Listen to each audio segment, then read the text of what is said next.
What's up, everybody? This is Zach here with the Nerd Cave Podcast, episode 233. Last week I said 231 when it was 232, so I had to throw up a huge graphic like, hey, I'm a dummy. But this week we got it right. It's 233. I'm joined along with none other than the bearded sultan himself, Robbie Ross. How you doing, man? Oh, well, that's me. How you doing? I'm doing great. You see that energy? It's like, ah! I'm doing great also, my friend. Good. I'm glad. We got a ton of news. But before we get to that, everybody, if you want to get this show early, like our awesome Patreon saints, you can go over to patreon.com/nerdcave, throw us $1, make Robbie, and you can get it early as we're recording all of this good stuff. You can also pay to get the edited version with all the bells and whistles, audio versions and all of that. If you don't have any dollars to throw, that's awesome too. We understand that. You can go to youtube.com/nerdcave network and get it day by day, segment by segment, until we put the whole thing up on Friday as a full video or podcast on podcast services around the globe. I don't know why I did the side. I don't know either. But it works. It does work. You know what else works? The Game Awards. Oh. Sometimes it's good. Sometimes it's bad. But Jeff Keighley does a really good job with the Game Awards. And they put out the nominations for all the different categories. Yeah. The one that really matters, though, is Game of the Year. Trending Game of the Year, Gamer of the Year. Everybody go vote for Andrea Renee, part of Kind of Funny and What's Good's Games.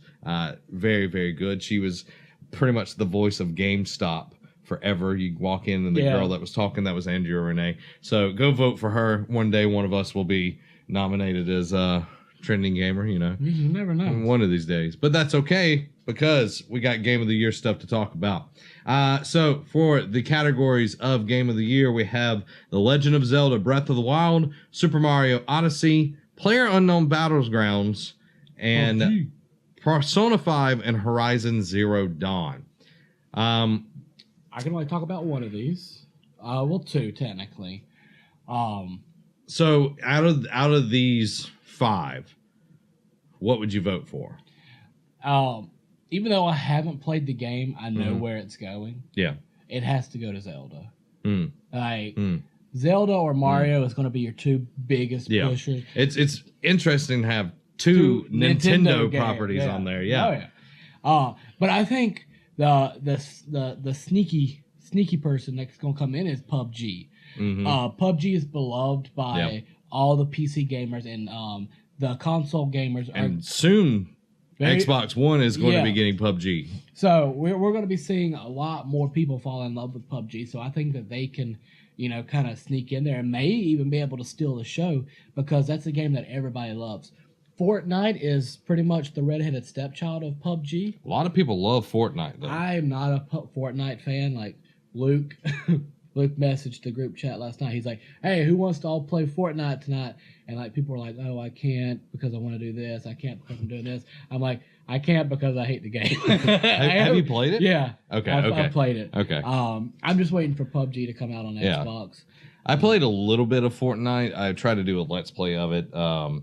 It's interesting because the crafting part becomes part of it, which I think adds more depth to it, but it definitely doesn't feel like a finished game. And I haven't played PUBG either. With PUBG not being like, it's literally an early access game, and I like they let this get in, okay, which is totally fine. I'm not running the show here. That the actual physical release, the release of the game out of early access, I think is December 9th. Yeah. When it comes to Xbox One. Will you fact check me right there? We don't have Allie here this week, which means that the window for Game of the Year has already closed for this awards thing, but they're letting it go through, which is totally fine. But for me, I played Legend of Zelda Breath of the Wild, Super Mario Odyssey, and Horizon Zero Dawn. And I played just a tad of Persona 5. There's a ton of people that are Persona fans, and I didn't get into it because I'm not a huge JRPG person. Yeah. And that's okay. But out of the 3 that I have played and put in a ton of time, I love Horizon Zero Dawn. Horizon Zero Dawn. It is a very good game. It is gorgeous. It is so well crafted. But I can't give it to Horizon. I can't give it to Horizon. And that's hard to say because it is one of the best games that I played in a very long time. The Legend of Zelda Breath of the Wild, though, is gorgeous. It really opened up the world of Zelda to a lot of new people, sold the console to a ton of people. Like, it's crazy that there were more versions of the Switch Breath of the Wild sold than there were Switches out in the wild. But I can't give it to Zelda either, because the game that I'm in love with is Super Mario Odyssey. I am just enamored with this game. It is so good. Me and Amy have spent night after night playing and putting a ton of time in, and I love that they put in not just like an interesting new game mechanic with Cappy, but they also went a little bit further and put it where you actually can do two-player gaming in this, where two people can play, like, and that's really awesome, because the couch co-op gaming has gone the way of the dinosaur for a lot of games these days.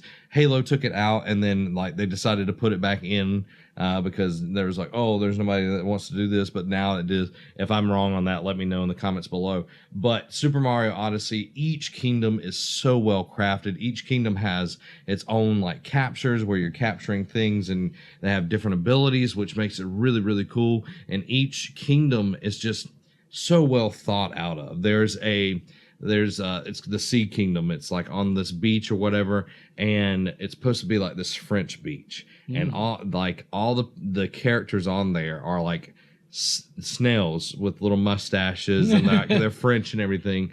But it's got the water is Perrier, like bubbly water, which is a French thing. And it's just like all of these things are so well thought out in the game, and just it's gorgeous, and the controls work so well. So for me, I have to give it to Super Mario Odyssey. If you want to vote on the Game Awards, Game of the Year, or any of the categories, then you need to go over to thegameawards.com and start casting your votes on that to make sure that your Game of the Year gets picked. And I know we'll be doing an end of the year roundup and everything, and we'll let our fans vote for our stuff as well. We'll have our personal ones, but then we'll have the community votes and everything for all the Game of the Years and all that good stuff. So I'm excited for it. I love that, Nintendo has come out this year and it's just blown people away. Just did what they should have done. Yeah, what they should have been doing all along. Oh yeah.